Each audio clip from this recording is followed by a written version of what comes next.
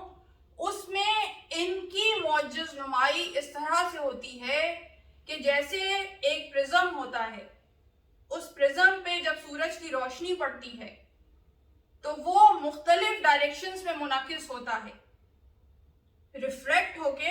مختلف ڈائریکشنز میں جاتا ہے، ریفلیکٹ نہیں ہوتا، ریفریکٹ ہوتا ہے، اندر ایبزارب ہوتا ہے اور پھر ڈفرینٹ ڈائریکشنز میں منعکس ہوتا ہے، اور جس طرف بھی جاتا ہے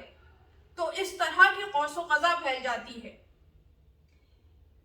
وہ قوس و قزح ہر اینگل سے، ہر ڈائریکشن سے، ہر رخ سے منفرد اور خوبصورت ہوتی ہے۔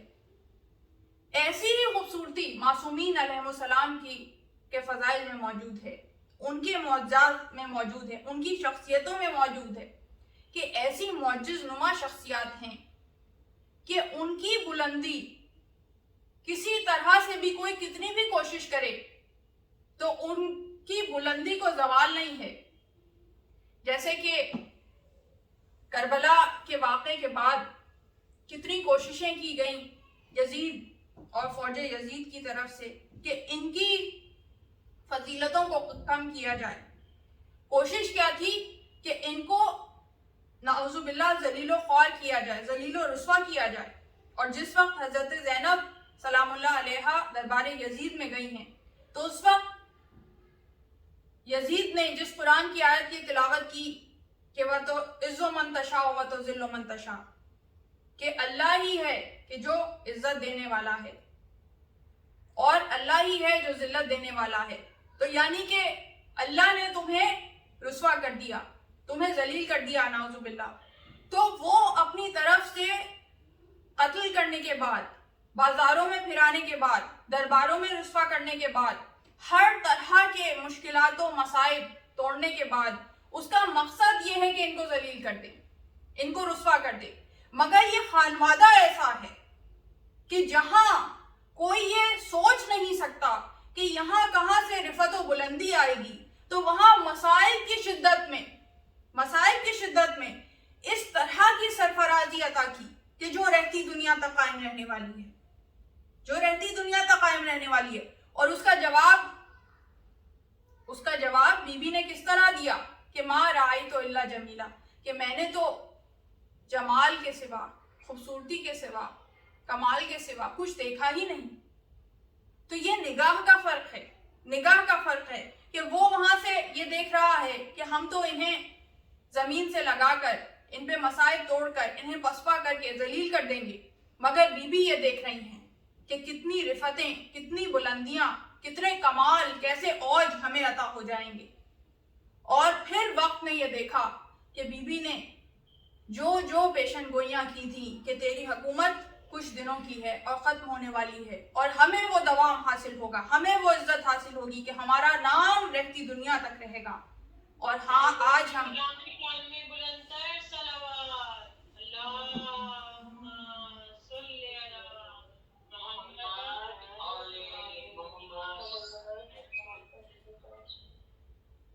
تو آج ہم 1400 برس کے بعد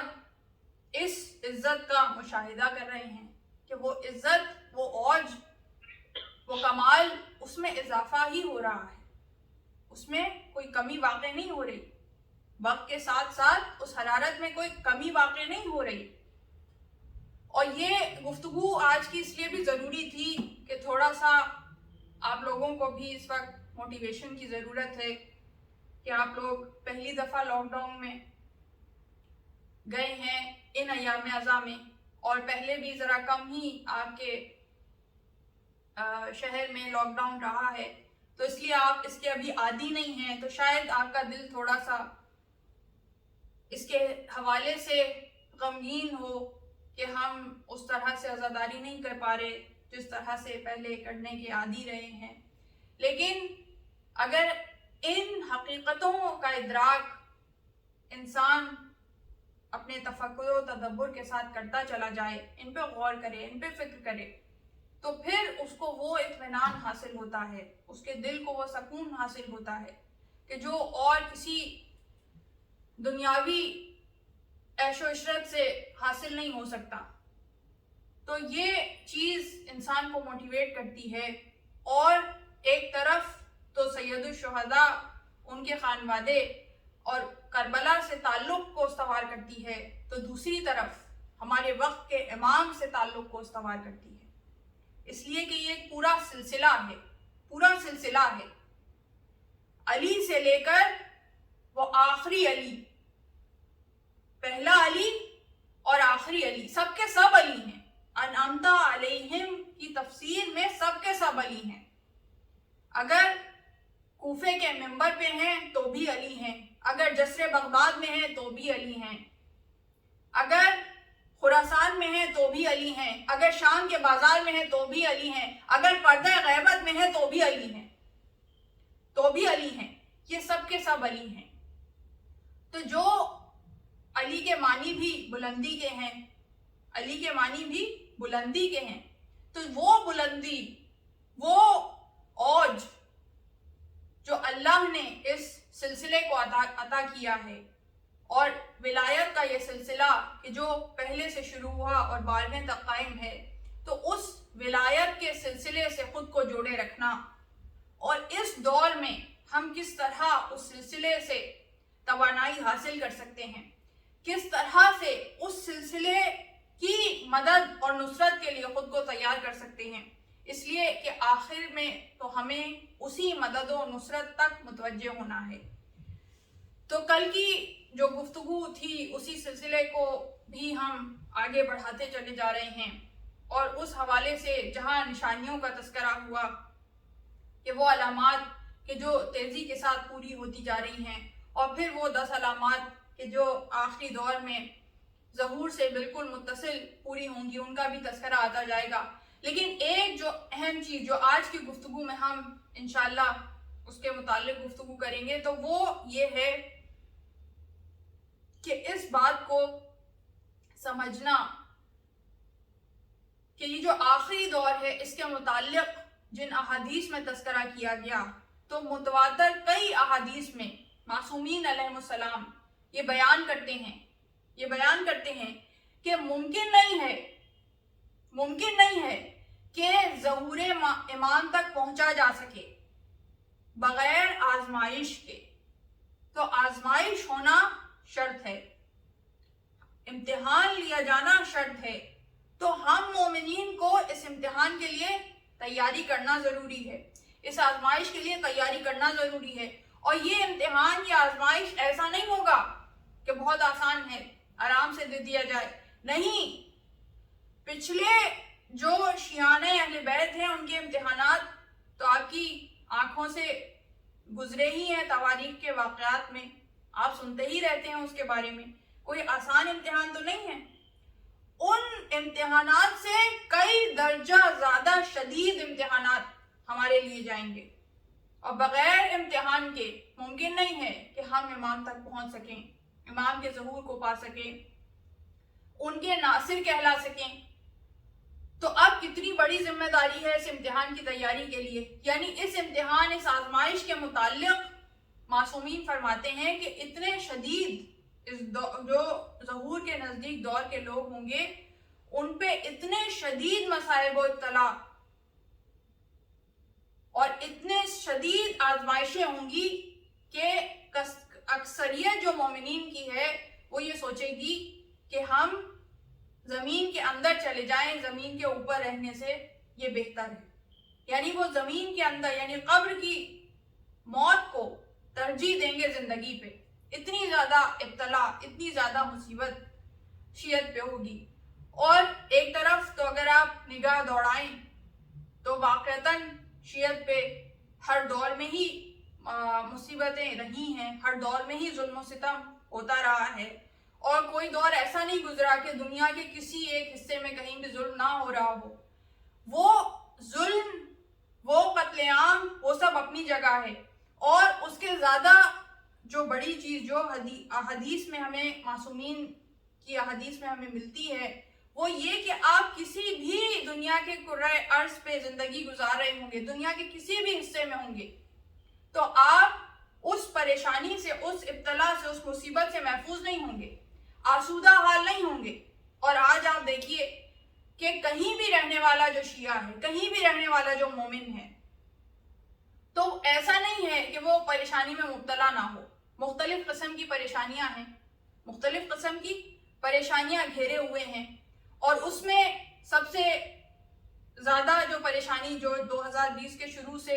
ہمارے سامنے آتی جا رہی ہے کہ ایک موت ہے، مستقل موت پوری دنیا میں اس وقت کتنی زیادہ بڑھ چکی ہے۔ یعنی اس دور میں یہ جو 1.5 سال کا عرصہ ہے، اس میں ہم نے انا للہ و انا الیہ راجعون اتنی دفعہ پڑھا کہ زندگی میں کبھی نہیں پڑھا۔ اور صرف کووڈ ہی کی وجہ سے نہیں، اور بھی جتنی موت کے اسباب ہیں وہ سب بڑھتے چلے جا رہے ہیں۔ طبعی موت سب سے زیادہ اسی دور میں ہمیں نظر آ رہی ہے، ایکسیڈنٹل موت وہ سب سے زیادہ نظر آ رہی ہے۔ اور پھر جب میں نے کہا کہ کہیں کا مومن بھی آسودہ حال نہیں ہوگا، تو کوئی یہ سوچے یعنی کہیں کا مومن سے کیا مراد کہ کوئی تھرڈ ورلڈ کنٹری میں رہ رہا ہے تو وہ بھی آسودہ حال نہیں ہے، اس کی اپنی طرح کی پریشانیاں ہیں۔ کوئی مسلم ممالک میں رہ رہا ہے، اس کی اپنی طرح کی پریشانیاں، اسے اپنی طرح کی پرابلمز ہیں۔ کوئی ان ممالک میں رہ رہا ہے کہ جو نان مسلم کنٹریز ہیں، تو یہاں اپنی طرح کی پریشانیاں ہیں، اپنی طرح کے چیلنجز ہیں، اپنی طرح کی مشکلات ہیں، یہی تو آزمائشیں ہیں۔ کوئی بھی آسودہ حال نہیں ہے، کوئی بھی مکمل طور پہ ذہنی طور پہ آسودہ حال نہیں ہے، مختلف طرح کی فکریں ہیں۔ اب یہاں پہ رہنے والا جو ہے کوئی یہ سوچے کہ بھئی یہاں تو بہت آرام ہے، ہمیں کسی قسم کا کوئی مسئلہ نہیں ہے، ہمیں کسی قسم کی کوئی مشکل نہیں ہے، ہر طرح کا عیش و آرام ہمیں میسر ہے۔ لیکن دنیاوی عیش و آرام یا جسمانی عیش و آرام اس کی بات میں نہیں کر رہی۔ ذہنی سکون کا تعلق جسم سے بھی ہوتا ہے، روح سے بھی ہوتا ہے۔ کسی کو قتل کیا جائے تو وہ بھی ایک مصیبت ہے، لیکن اس کے علاوہ یہاں رہنے والے جو مسلمان ہیں ان کے لیے جو مشکل ہے وہ یہ ہے کہ اپنے ایمان کی حفاظت کرنا اور اس ایمان کو اپنی نسلوں میں منتقل کرنا کتنی بڑی ذمہ داری ہے۔ آسان ہے؟ تو یہاں اپنے ایمان کو بچانا مشکل ہے۔ کچھ ممالک ہیں جہاں اپنے جان کو بچانا مشکل ہے۔ تو جہاں بھی کوئی مومن ہے وہ آسودہ حال نہیں ہے۔ تو یہ ابتلا، یہ مشکلات، اب ان مشکلات سے کیسے نمٹا جا سکتا ہے، ان آزمائشوں سے کیسے گزرا جا سکتا ہے، اور پھر اس میں جو ہم سے کامیابی کے لیے ہم سے مقصود ہے، جو ہم سے چاہتے ہیں معصومین کہ جس کی بنا پہ ہمیں کامیابی حاصل ہوگی، وہ بھی تو ہمیں کرنا ہے۔ صرف وقت کو گزار کے سے گزرنا نہیں ہے، کامیابی سے اس امتحان سے گزرنا ہے، کامیابی سے اس آزمائش سے گزرنا ہے۔ تو یہ چیزیں اگر ہمارے پیش نظر ہوں تو اب کس طرح سے ہم کامیابی سے گزر سکتے ہیں اور مقصود کیا ہے ہم سے، تو اگر ہم ان واقعات پہ نگاہ ڈالیں کہ جو تاریخ میں گزر چکے، کہ جس میں اطاعت معصوم کی بات ہوئی ہو، تو کیسی اطاعت ہے کہ جو ہم سے مقصود ہے، کیسی اطاعت ہے، تو اس پہ اگر ہم دیکھیں تو ہمارے سامنے ہارون مکی کا واقعہ موجود ہے۔ حضرت امام جعفر صادق علیہ السلام، صلوات بھیجیے محمد و علی محمد پہ۔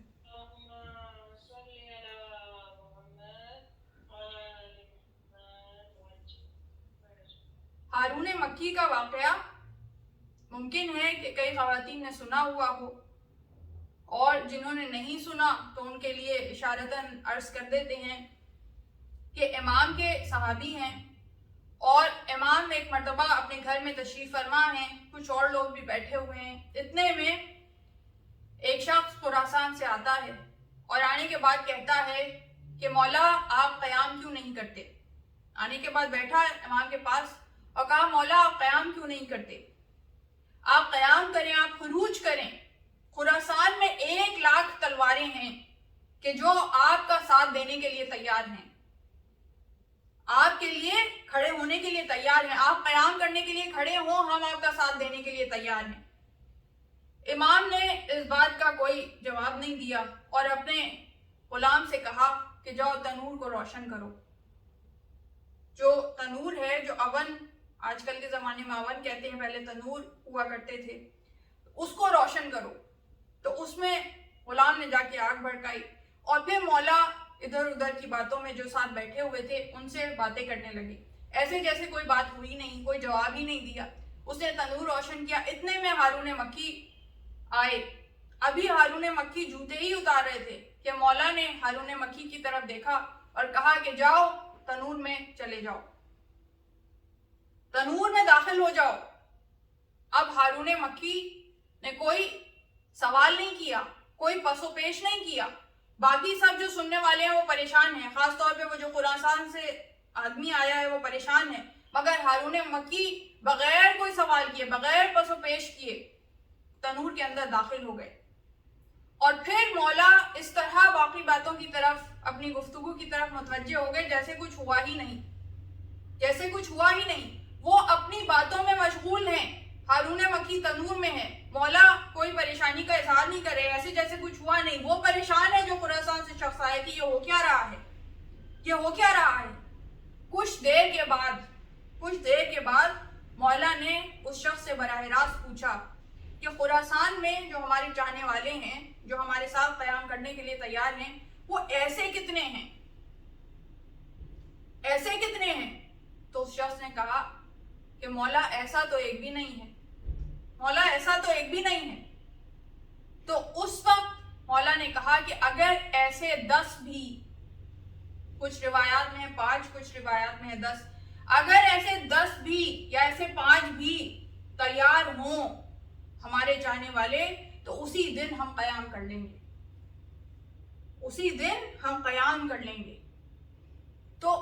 اس کے بعد انہوں نے جا کے تنور میں مشاہدہ کروایا اس شخص کے ساتھ، تو وہ اسی طرح آگ کے اندر بیٹھے ہوئے تسبیح پروردگار بجا لا رہے تھے کہ جس طرح ابراہیم نمرود کی آگ کے اندر، اس الاؤ کے اندر بیٹھے ہوئے تسبیح پروردگار بجا لا رہے تھے. تو یہ جب مشاہدہ کیا تو وہ شخص دنگ رہ گیا اور واپس چلا گیا. تو یہ واقعہ کس قدر انسان کی آنکھیں کھولنے کے لیے کافی ہے، کس قدر لمحہ فکریہ ہے کہ کیسی اطاعت ہم سے مقصود ہے، کیا مشکلات و ابتلا کی منزل ہے، کیا آزمائش کی منزل ہے جس کے لیے ہمیں تیار ہونا چاہیے. تو یہ اگر ہمارے پیش نظر ہو تو پھر ہمیں اور کسی چیز کی ضرورت نہیں ہے. جب ہم اس درجہ اطاعت کے لیے خود کو تیار محسوس کریں تو پھر آپ سمجھ لیجئے کہ اب آپ کو ناصر امام ہونے سے کوئی روک نہیں سکتا. تو یہ پیغام آج کی مجلس سے لے کر اٹھیے کہ اگر ناصر امام بننا ہے، اگر ناصرائے امام بننا ہے، تو یہ ہیں وہ پری ریکوزٹ، یہ ہے وہ ایلیجیبلٹی کہ جو ہم سے مقصود ہے، یہ قابلیت ہم سے چاہیے، یہ اوصاف ہم میں ہونی چاہیے. تو یہ اوصاف اگر ہم نے خود میں پیدا کر لیے تو پھر ہاں ہم کہہ سکتے ہیں کہ ہمیں اطمینان قلب حاصل ہو جائے گا. اور صرف یہی نہیں، جتنے بھی واقعات ہیں کہ جو اماموں کے چاہنے والے ہیں، اماموں کے ساتھ دینے والے ہیں، اماموں کے اصحاب ہیں، ان کے تمام واقعات میں، ان کی تمام شخصیات میں ہمیں ایسی ہی اطاعت ملتی ہے. اور سب سے زیادہ اصحاب امام کا تذکرہ جس واقعے میں ہوتا ہے، جس واقعے میں ان کے قربانیوں کی طرف اشارہ کیا جاتا ہے، وہ واقعہ کربلا ہے. کتنی تفصیل کے ساتھ ہم تمام اصحاب کا تذکرہ کرتے ہیں، اور پھر اس سے کیا نتیجہ نکلتا ہے. اگر ان سب واقعات سے ہم نتیجہ حاصل کرنا چاہیں تو وہ نتیجہ ہے اطاعت امام. اطاعت امام پہ کس طرح وہ اپنا جان و دل قربان کرنے کے لیے تیار ہیں، کس طرح لبیک کہنے کے لیے تیار ہیں، ہر چیز اپنی لٹانے کے لیے تیار ہیں. یہ جذبہ اگر ہم نے اپنے اندر پیدا کر لیا تو پھر ہم کہہ سکتے ہیں کہ ہاں ہم قیام امام کے لیے بھی تیار ہیں، ظہور امام کے لیے بھی تیار ہیں. اور آج 2 محرم کی منزل اور 2 محرم وہ وقت ہے کہ جب امام حسین کی سواری کربلا پہنچی، اور کربلا پہنچنے کے بعد ذوالجناح نے آگے بڑھنے سے انکار کر دیا، اور رہوار پہ رہوار بدلے گئے، ذوالجناح پہ ذوالجناح بدلے گئے، مگر سواری آگے نہیں بڑھتی۔ تو اس مقام پر امام نے سوال کیا کہ یہ کون سی جگہ ہے، کہ کون سا مقام ہے؟ تو جو پرانے رہنے والے ہیں انہوں نے نام بتایا، کسی نے کہا کہ یہ غازیہ ہے، کسی نے کہا یہ نینوا ہے، ایک بوڑھے نے کہا کہ اس کا نام کربلا ہے۔ امام جانتے ہیں کہ اس کا نام کیا ہے، علم غیب رکھنے والے ہیں، مگر تاریخ میں ثبت کروانا ہے، تاریخ میں رقم کروانا ہے، حجت کو تمام کرنا ہے۔ تو جب کہا کہ اس زمین کا نام کرب و بلا ہے، تو کہا کہ یہیں پہ ہماری سواریوں کو اتار دیا جائے، یہیں پہ خیمے نصب کیے جائیں، یہی وہ جگہ ہے کہ جہاں ہمیں خاک و خون میں غلطہ کیا جائے گا،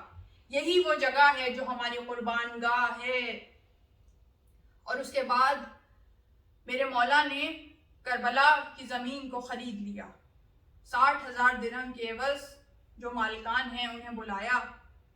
اور بلانے کے بعد جو قبیلہ بنی اسد ہے ان سے یہ زمین خرید لی، اور خریدنے کے بعد انہیں ہبہ کر دیا۔ اب دیکھیے کتنی بڑی حکمت عملی ہے امام کی اس میں پوشیدہ اس واقعے میں، اور ان چیزوں کو ساتھ ساتھ غور کرتے ہوئے امام کے مسائل میں بھی جو ان کی حکمت کے پہلو ہیں ان پہ نظر کرتے ہوئے انسان کو سمجھتے ہوئے آگے بڑھنا چاہیے کہ کتنی بڑی حکمت عملی ہے کہ امام ثابت کر رہے ہیں رہتی دنیا تک کے لیے کہ میں جنگ کرنا نہیں چاہتا، میں خون بہانا نہیں چاہتا، میں جنگ کے ارادے سے نہیں آیا ہوں، یہ تو میری جاگیر ہے، یہ تو میری جاگیر ہے، وہ ہیں جو میری جاگیر میں داخل ہو کر مجھ پہ حملہ کرنے آئے ہیں۔ تو یہ کتنی بڑی حکمت عملی ہے امام کی۔ اور اس کے بعد جب امام نے وہ جگہ خریدنے کے بعد ہبہ کی قبیلہ بنی اسد کو، تو ساتھ 3 شرطیں رکھی۔ پہلی شرط تو یہ رکھی کہ دیکھو اس جگہ پہ زمین پہ کھیتی باڑی نہیں کرنا۔ دوسری شرط یہ رکھی کہ جب اس جگہ کا منظر عاشور کے دن 10 محرم کو تبدیل ہو جائے اور یہاں لاشوں کے ڈھیر لگے ہوں، ہم کشت و خون میں غلطہ ہوں، تو اس وقت تم آنا اور آنے کے بعد ہماری لاشوں کو کفن دے دینا، ہماری لاشوں کو دفنا دینا۔ اور دیکھو ہمارے جو زائر آئیں، تیسری شرط، جو زائر ہماری قبروں کا پتہ پوچھتے ہوئے آئیں انہیں ہماری قبروں کا پتہ بتلا دینا، اور انہیں 3 دن تک مہمان رکھنا۔ تو یہ جو عراق میں اب بھی مہمان نوازی کی، زائرین کی مہمان نوازی کی جو روایت چلی آ رہی ہے، تو وہ اس دن سے چلی آ رہی ہے۔ کتنا چاہتے ہیں مولا اپنے زائرین کو، کتنا چاہتے ہیں، کتنی محبت کرتے ہیں اپنے چاہنے والوں سے، اور پہلے اپنی محبت کا حق ادا کیا ہے، اس کے بعد ہم سے چاہا ہے کہ ہم ان سے مودت کریں، ہم ان سے محبت کریں، ہماری جانیں قربان ہو جائیں اپنے مولا پر۔ اور اس کے بعد جب مردوں کو وصیت کر دی کہ ہمیں دفنا دینا، تو اس کے بعد جاتے ہوئے مردوں سے کہا کہ اپنی عورتوں کو بھیج دو۔ جب عورتیں آئیں تو عورتوں کو وصیت کی، کہا کہ اگر تمہارے مرد اپنی جانوں کے خوف سے ہمیں نہ دفنائیں تو تم آنا اور آنے کے بعد ہمارے اوپر مٹھیاں بھر بھر کے خاک ڈال دینا۔ اور اس کے بعد جب عورتیں جانے لگیں تو ان عورتوں کو کہا کہ اپنے بچوں کو بھیج دو۔ جب بچوں کو بھیجا گیا تو بچوں سے کہا کہ دیکھو اگر تمہارے ماں باپ ہمیں دفنائے نہیں تو پھر تم کھیلتے ہوئے یہاں آ جانا اور اپنی ننھی مٹھیوں سے خاک بھر کے ہماری لاشوں پہ ڈال دینا۔ گویا امام کہنا چاہتے ہیں کہ تمہارا کھیل ہو جائے گا اور ہماری لاشیں خاک کے نیچے دفن ہو جائیں گے۔ اور اس کے بعد یہی وہ زمین ہے اور یہی قبیلہ بنی اسد ہے جس وقت 10 محرم گزری، 11 محرم گزری، 12 محرم آئی ہے، کچھ جگہ پہ 12 محرم ہے، کچھ جگہ 13 محرم ہے. بہرحال جب قافلہ یہاں سے رخصت ہو چکا، جب یہاں بیابان میں کوئی موجود نہیں تھا، جب یہاں سر بریدہ لاشیں کربلا کے میدان میں بکھرے ہوئے تھے اور کوئی ان کو کفن دینے والا نہیں تھا، کوئی انہیں دفن کرنے والا نہیں تھا، تو اس موقع پر اپنے گھر میں ڈر کے بیٹھے ہوئے تھے قبیلہ بنی اسد کے لوگ. اپنے گھر میں ڈرے ہوئے بیٹھے ہیں کہ اگر ہم گئے دفنانے کے لیے تو ابن زیاد کا لشکر آ کے ہمیں قتل کر دے گا. جب عورتوں نے یہ دیکھا کہ مرد بزدلی سے گھروں میں بیٹھے ہوئے ہیں تو اپنے سروں پہ چادریں ڈالی، بیلچے اور کدال اٹھائے اور گھر سے نکلی کہ ہم سید الشہداء کو دفن کریں گے. جب مردوں نے پوچھا کہاں جا رہے ہو تو کہا کہ تم میں تو غیرت نہیں ہے، تم میں تو حمیت نہیں ہے، مگر ہم سے بھی وصیت کی تھی امام حسین نے کہ ہم اس فریضے کو انجام دیں، تم گھروں میں بیٹھو، ہم یہ فریضہ انجام دے دیں گے. جب مردوں نے یہ دیکھا کہ اب عورتیں جا رہی ہیں تو اب ان میں غیرت آئی، اس لیے کہ دونوں طرف موت ہے. اگر جا کے دفناتے ہیں تو ابن زیاد کے لشکر کا ڈر ہے، اور اگر گھر میں بیٹھے رہتے ہیں تو غیرت اور حمیت یہ گوارا نہیں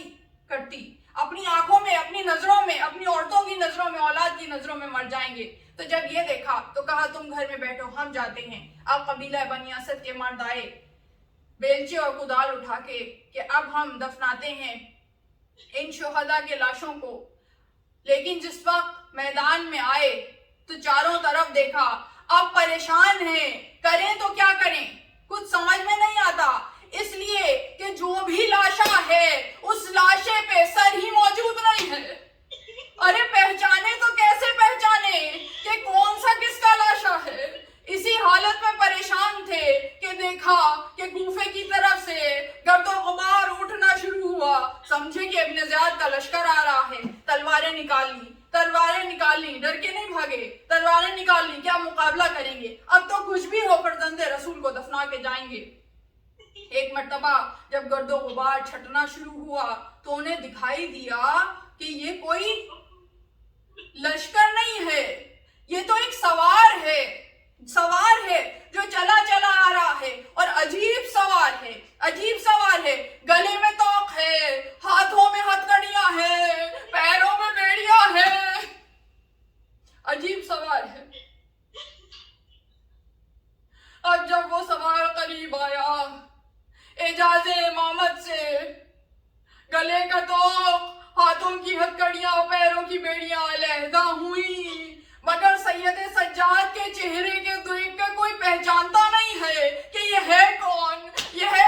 ارے پہچانے کیسے؟ سب نے جب روز عاشور سے پہلے دیکھا تھا تو سید سجاد ایک جوان تھا، چہرے پہ جوانی کی بشاشت تھی، بال سیاہ تھے، ریشیں مبارک سیاہ تھی، چہرے پہ مسرت و توانائی تھی، شادمانی تھی. ارے اب تو یہ حال ہے کہ ایک لاغر بیمار ہے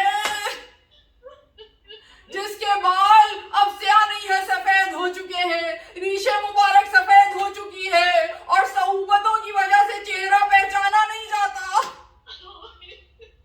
ایک مرتبہ آگے بڑھے، کہا جیسے جیسے میں کہتا ہوں ویسے ویسے کرتے چلے جاؤ، میں بتاتا جاتا ہوں کون سا کس کا لاشا ہے. ایک ایک لاشے کو پہچانواتے ہوئے جا رہے ہیں، بتاتے جا رہے ہیں، ارے یہ اونو محمد کے لاشے ہے، یہ ٹکڑے ٹکڑے لاشا قاسم کا لاشا ہے، ارے یہ علی